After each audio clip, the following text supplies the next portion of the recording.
Hello, students. I hope you all are doing great. I'm Monica. I love it. Welcome to my channel, Level Up Psychology.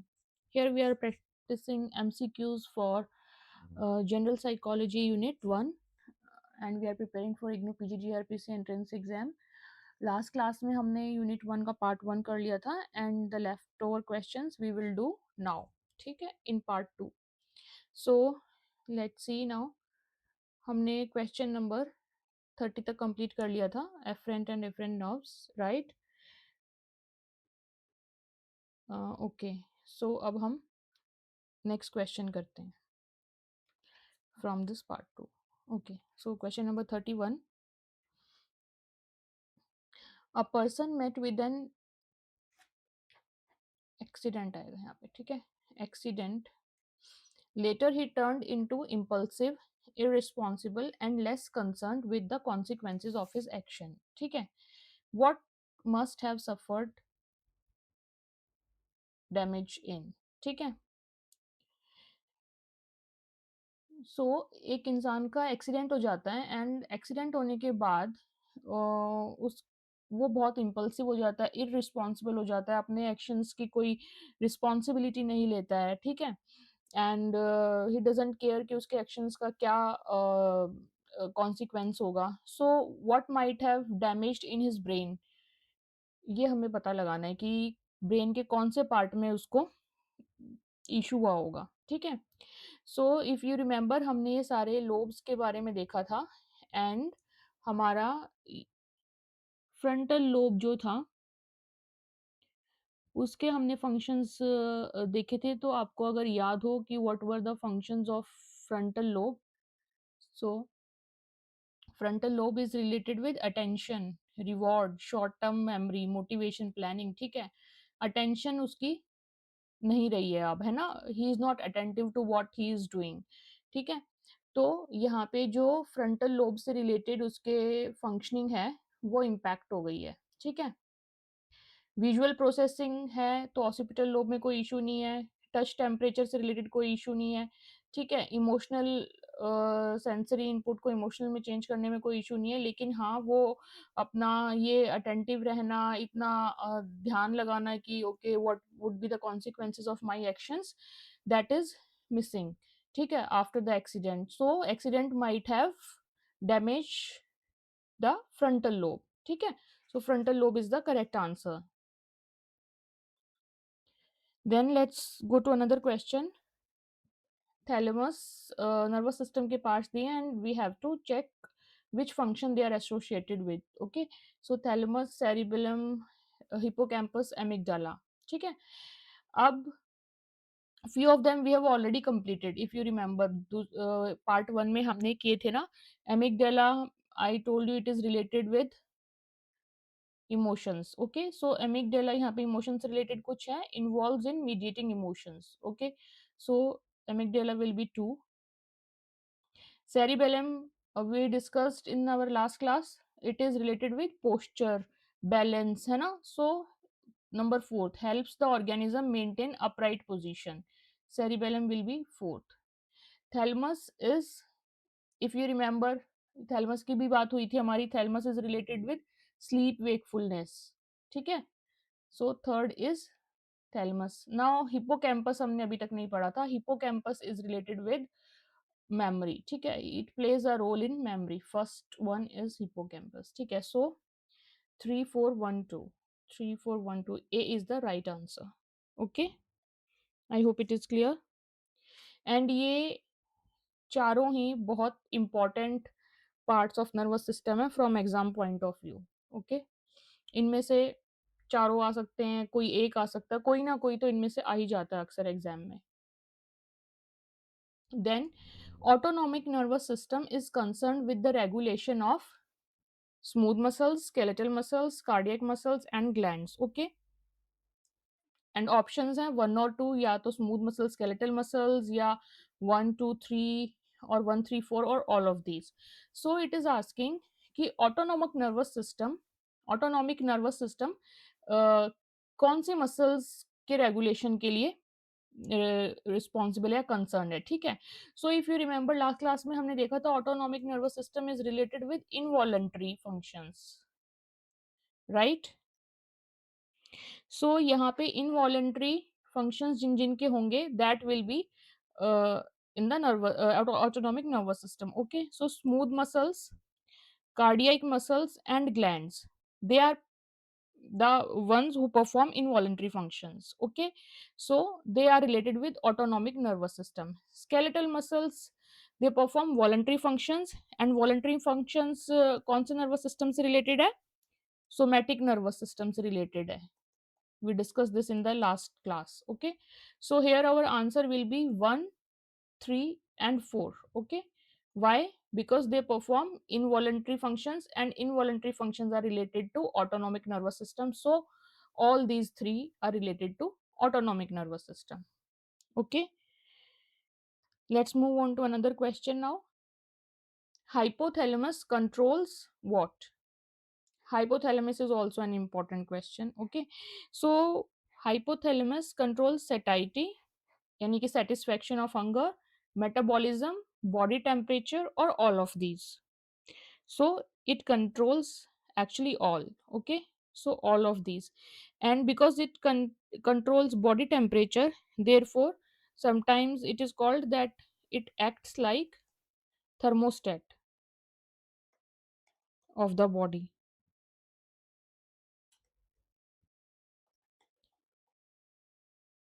Okay. सो यहाँ पे मैं जो भी जैसे points लिख रही हूँ क्वेश्चंस के साथ साथ कुछ एक्स्ट्रा इन्फॉर्मेशन आपको दे रही हूँ, तो उसका पर्पस सिर्फ ये नहीं है कि आपको चीज़ और अच्छे से क्लियर हो, उसका पर्पस ये भी है कि those extra points could also be asked in the exam, ठीक है। एंड क्योंकि अगर मैं इसके ऊपर इस इंफॉर्मेशन को लेके और क्वेश्चंस बनाती तो 3-4 क्वेश्चंस और बन जाते हैं ना। सो in order to cover all type of questions related to one question, sometimes I write here, give extra information here, so that is also important, okay. So now next question पे चलते हैं। Question number 35. Pituitary gland is located in, okay, pituitary gland कहाँ locate होता है brain में, is it in the base of the brain, lower central part of the brain, lower front part of the neck, or none of these. So pituitary gland is basically a pea-sized gland, okay, pea-sized gland, and it is located in the base of the brain, okay. And sometime, and it is also called as master gland, okay. So I hope this is easy. Then the triangular shaped gland which is located on the top of each kidney is pineal, pancreas, adrenal, or thyroid. Which gland? So a gland which is located on top of each kidney is your adrenal gland, okay. Adrenal is related to kidneys, so I hope you will remember this. Then next question, function of pineal gland. So what is pineal gland? Role of pineal gland, what is its function? Regulating sleep and wake cycles of the body, regulating salt and water balance of the body, adapt the body to long term stress, or regulation of blood sugar. So pineal gland जो है it secretes sleep hormone, okay. And what is that sleep hormone? The sleep hormone name is melatonin. So that's why what will be its function? Regulation of sleep and wake cycle, okay, क्योंकि ये sleep hormone secrete करता है which is melatonin, and that's why it regulates sleep and wake cycle of the body, okay. So these are hormones. Then reticular formation, what is reticular formation? I- Reticular formation is made of what? Group of capillaries, group of arteries, group of neuron, yeah, none of these.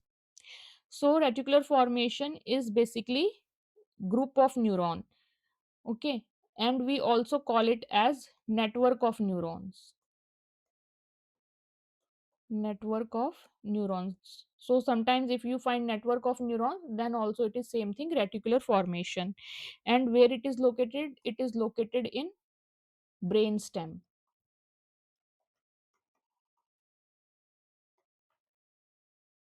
Okay, so lot of neurons are there in reticular formation. So let's move on to another question. Now reticular formation ka hi they are asking function. What is the function of reticular formation? So whether autonomic activity, motor reflex, sensory analysis, or all of these. So it is a group of various kind of neurons, network of various kind of neurons. So it actually perform all kind of functions. Okay, sensory analysis भी आ जाता है उसमें, motor reflex, autonomic activity, everything is included. Next question देखते हैं. Which of the following is called sleep hormone? I just told now, है ना. Sleep hormone कौन secrete करता है? Pineal gland. Melatonin, orexin, serotonin, dopamine. It is melatonin, we just saw, है ना. Next, which of the following is controlled by limbic system? Limbic system इनमें से क्या क्या कंट्रोल करता है? Emotion, learning, memory, all of these. So limbic system actually control all of these. ठीक है. Let's see next question. Okay, chromosome anomaly double XY results into the development of Klinefelter syndrome, Down syndrome, Turner syndrome, or phenylketonuria. So this is a chromosomal anomaly जहाँ पे double x Y है. सो इससे कौन सा syndrome होता है? सो इससे होता है आपका Klinefelter syndrome. Okay, so what happens in Klinefelter syndrome? You can see actually it happens in males. So males का क्या होता है configuration for chromosome? XY. Okay, so यहाँ पे you can see one extra X is there. Okay, so when males में one extra chromosome आ जाता है, then Klinefelter syndrome हो जाता है. Okay, so Klinefelter syndrome is presence of an extra X chromosome in males. Okay, and Down syndrome, this you know, this is extra chromosome 21,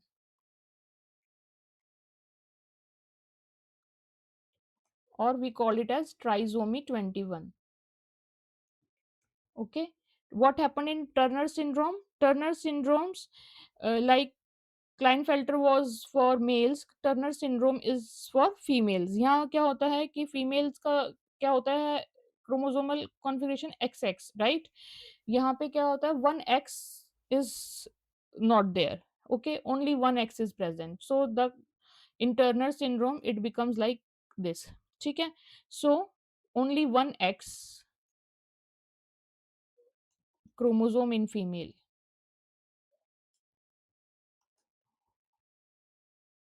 Okay, and this phenylketonuria, this is not a chromosomal anomaly. Basically it is your metabolic disorder. ठीक है, sometimes call it as PKU also. This is genetic metabolic disorder. Okay, all the above three were chromosomal anomalies, but this is not a chromosomal anomaly. This is a disorder which is genetic metabolic disorder. Okay, so I hope it is clear. Klinefelter syndrome is related with males where one extra X chromosome is there. ठीक है, and Down syndrome में one extra chromosome 21 is there. इसको हम trisomy 21 भी बोलते हैं. Turner syndrome में one X chromosome is not there. I mean out of two only one is there in female. ठीक है, only one X chromosome in female is present. Then next question. Okay, so this question is related with attention. यहाँ पे list one में attention दिया है, इनका description दिया है. So we have to check basically the definitions कि what do they mean. So selective attention, divided attention, executive attention, and sustained attention. Okay, so ability to maintain focus on one task over a long period of time. ठीक है, यानी कि एक ही task पे हम focus करें for a long period of time, यानी कि we are sustaining our attention, right? So it will be sustained attention. Fourth is A. Then ability to focus on particular stimuli while ignoring others. So in our environment, if there are multiple stimuli present, but we focus only on one stimuli and at the same time we ignore others, so what we are doing here, we are selecting one stimuli. Okay, we are selecting one stimuli out of many stimuli to direct our attention. Okay, so it will be selective attention. Then ability to focus on two or more tasks simultaneously, yani ki multitasking. Okay, so if we are at a same point of time, if we are focusing on two tasks, that means our attention is divided on two tasks, right? So it will be divided attention. Then ability to block out irrelevant information and focus on goal relevant features. Okay, means uh, we are just uh, paying attention to our goals, huh? And other whatever irrelevant information, whatever distraction is there, we are just blocking it out. Okay, so it will be executive attention. Okay, so by executive you can remember that it is goal relevant. So D. So the answer will be B, C, D, A. B, C, D, A. The first one is the correct answer. Okay, I hope this is clear. Let's move on to another question now. Okay, so depth perception refers to what?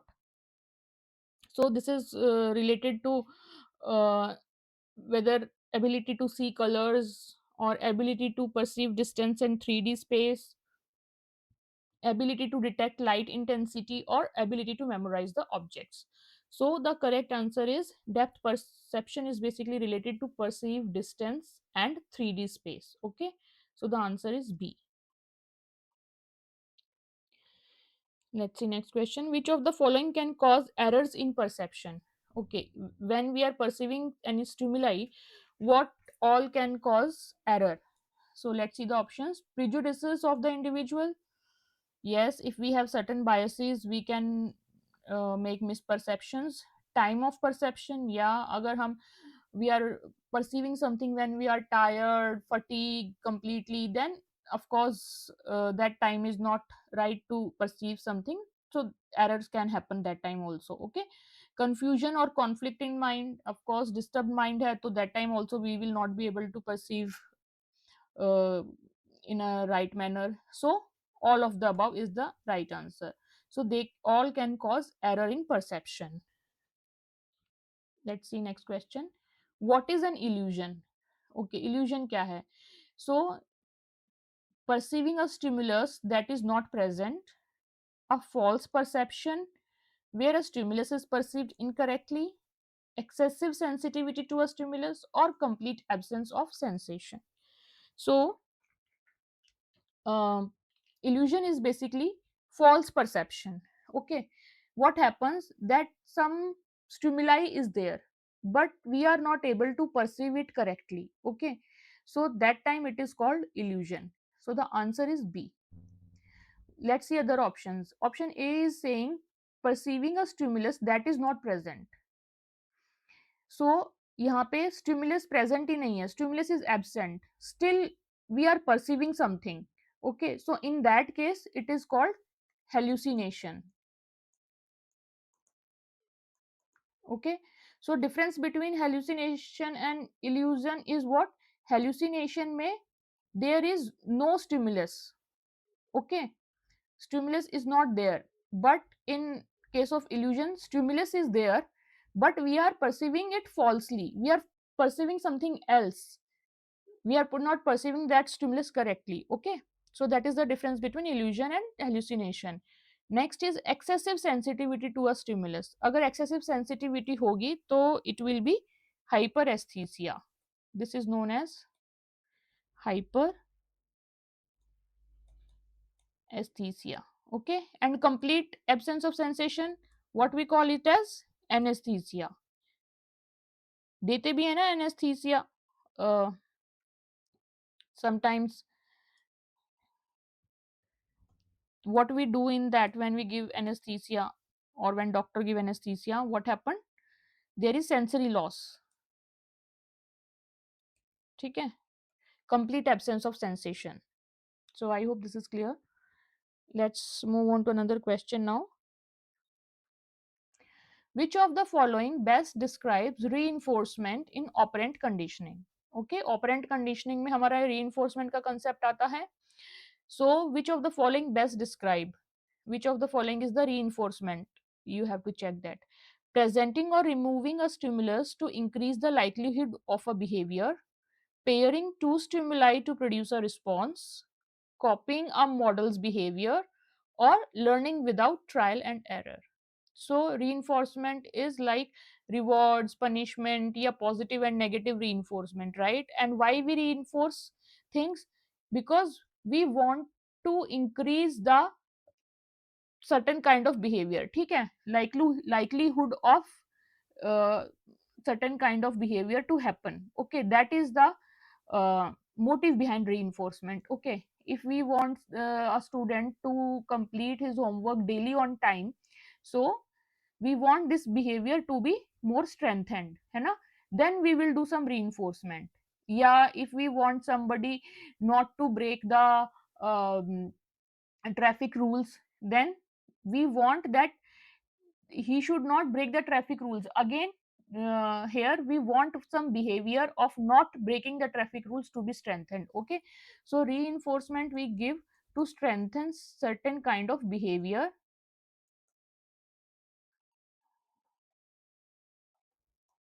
or to avoid also. Okay, uh, to avoid some behavior to happen. Okay,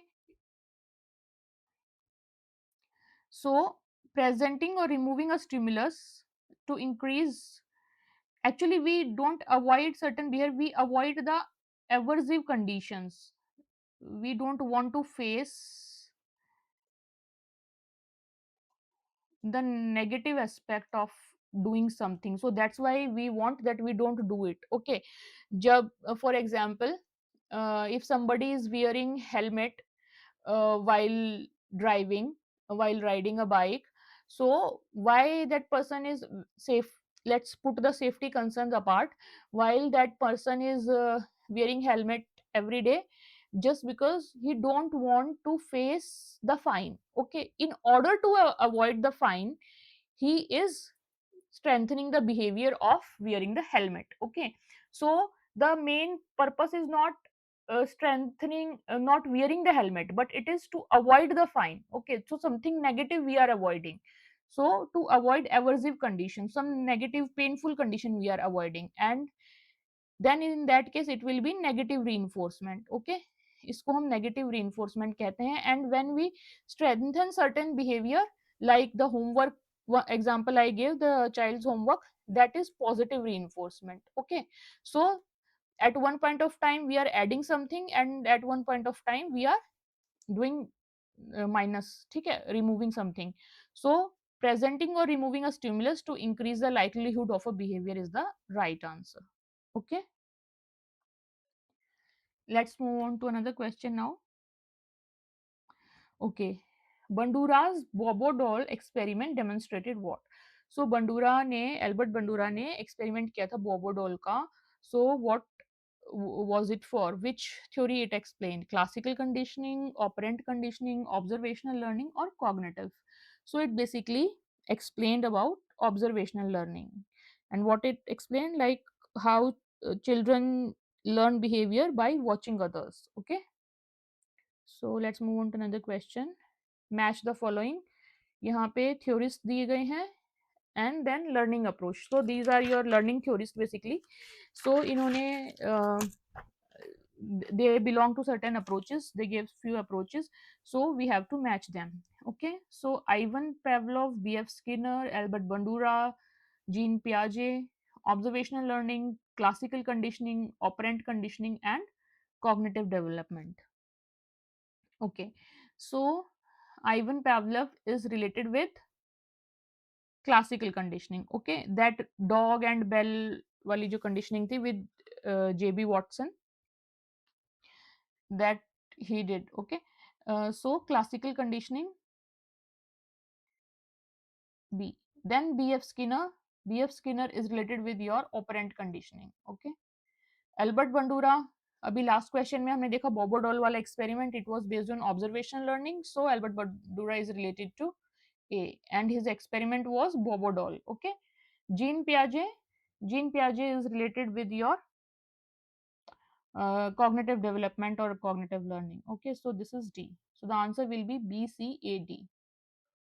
B, C, A, D. So B is the correct answer. Okay. So let's move on to other question. Okay. Information held in short-term memory last for approximately. Okay. So if there is some information present in short-term memory, so how long it will last there? A few milliseconds or 20 to 30 seconds or several hours or years. So short term memory में information आपकी approximately 20 to 30 seconds तक ही रहती है. Okay, if it is a few milliseconds, ये कहाँ होती है? ये आपकी होती है सेंसरी मेमोरी में. ठीक है, सेंसरी मेमोरी में आपकी फ्यू मिली सेकेंड से लेके ऑलमोस्ट 2 सेकेंड्स के आसपास तक रहती है, एंड 20 to 30 सेकेंड्स तक आपकी रहती है शॉर्ट टर्म मेमोरी में. ओके, एंड अगर सेवरल ईयर्स वगैरह तक है तो then it is of course long term memory. Okay, let's see next question now. Semantic memory is characterized by what?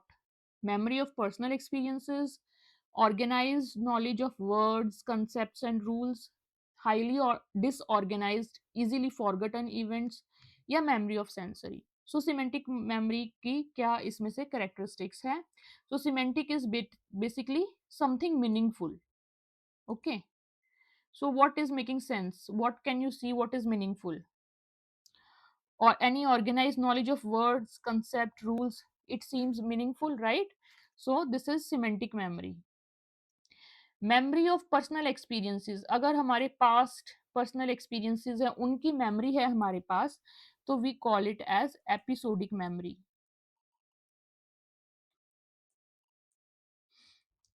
Okay,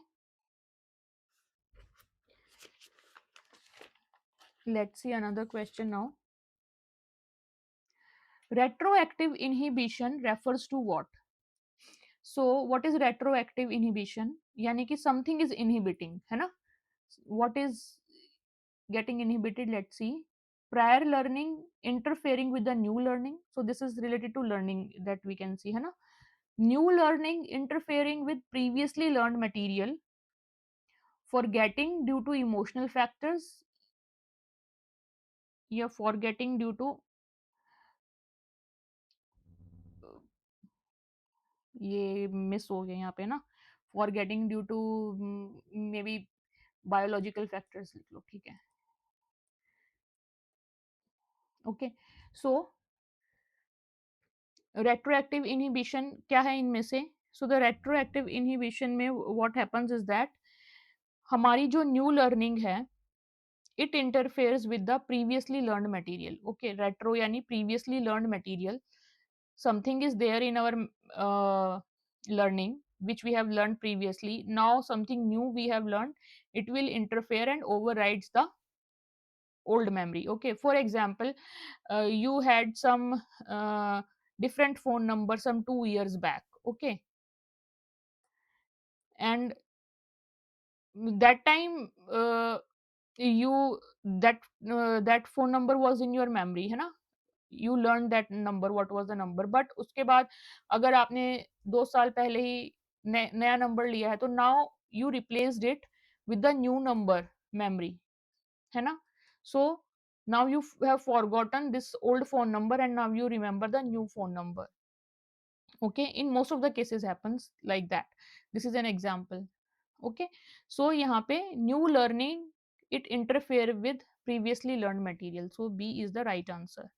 And अगर हमारी prior learning interfere with new learning, अगर हमारी पुरानी लर्निंग न्यू लर्निंग के साथ interfere करेगी तो what we call it as, this is proactive inhibition. Okay, this is retroactive and this is proactive. अगर तो पुरानी मेमोरी को इंटरफेयर मिल रहा है तो इट इज रेट्रोएक्टिव. नई मेमोरी को इंटरफेयर मिल रहा है तो it is proactive. Okay, so I hope this is clear now.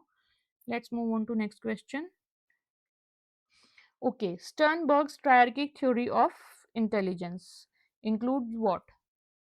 Analytical, creative, practical intelligence, linguistic, logical, musical intelligence, fluid and crystallized intelligence या social emotional intelligence. ओके, सो Sternberg triarchic theory नाम से ही पता चल रहा है पहली बात तो ये थ्री है कुछ, है ना.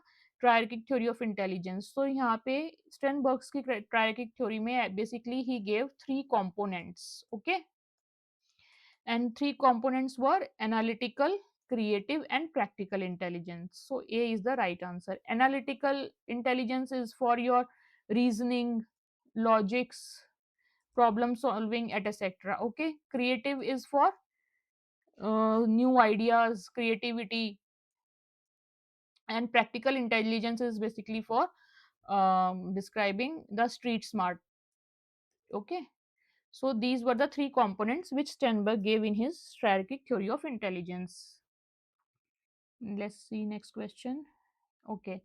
Kettle's Culture Fair Intelligence Test. CFIT measures what? This is Raymond Kettle. Okay, Raymond Kettle made a test CFIT, which was intelligence test, which was culture fair test. Okay, and what it used to measure: crystallized intelligence, fluid intelligence, verbal fluency, or convergent thinking. So this test basically measured fluid intelligence. Okay, what is fluid intelligence? Fluid intelligence is when you think logically and solve problems in new situations without relying on acquired knowledge. Okay, acquired knowledge means your day to day knowledge which you acquire from this education system. Okay, so that is your acquired knowledge and skill.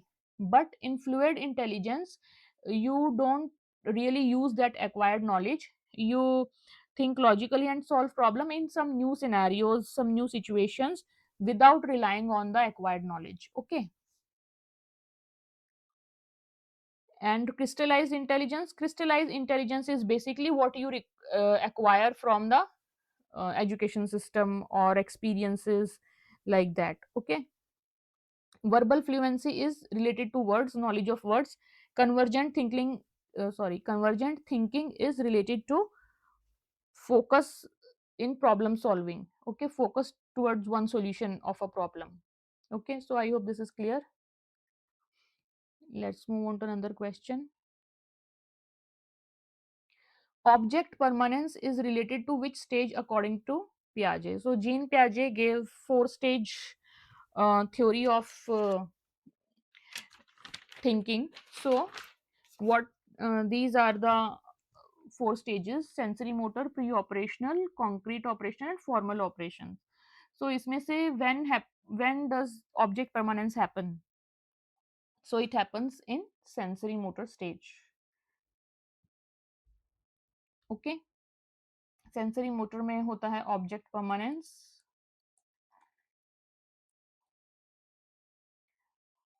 And pre operational में symbolic thought,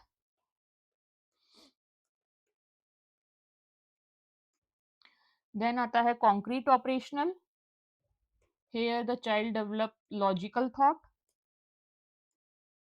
and in formal operational scientific reasoning आनी शुरू हो जाती है. So these are the stages of thinking in a child. Okay, so sensory motor stage is age क्या होती है बच्चे के इसमें 18 to 24 months. Pre operational stage is 2 to 7 years. Concrete operational is 7 to 11 years, and formal operation is your adolescence to adulthood.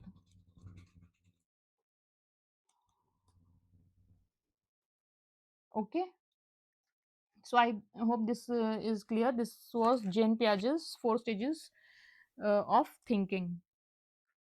Let's move on to another question, which is last question also for today. I mean, for this particular unit. I will make more videos for other units as well. According to Erickson, adequate training, sufficient education, and good models during the एज 6 to 11 years will lead to 6 to 11 years क्या होता है जब बच्चा school जाना शुरू कर लेता है ना. सफिशिएंट एजुकेशन होती है, एजुकेट ट्रेनिंग मिल रही होती है. तो you remember those Erikson's theory, initiative, identity, industrious or autonomy. So in this age child develop basically industrious. Okay, so this is the right answer. So I hope this is clear to you. So we have finished total 56 question from unit 1. This unit was really big unit, and there could be chances that you can get maximum question from this unit as compared to the other unit. I mean more question from this unit as compared to the other, because यहाँ पे topics ज़्यादा हैं आपके, है ना. So I have tried to cover maximum topics here in the form of questions.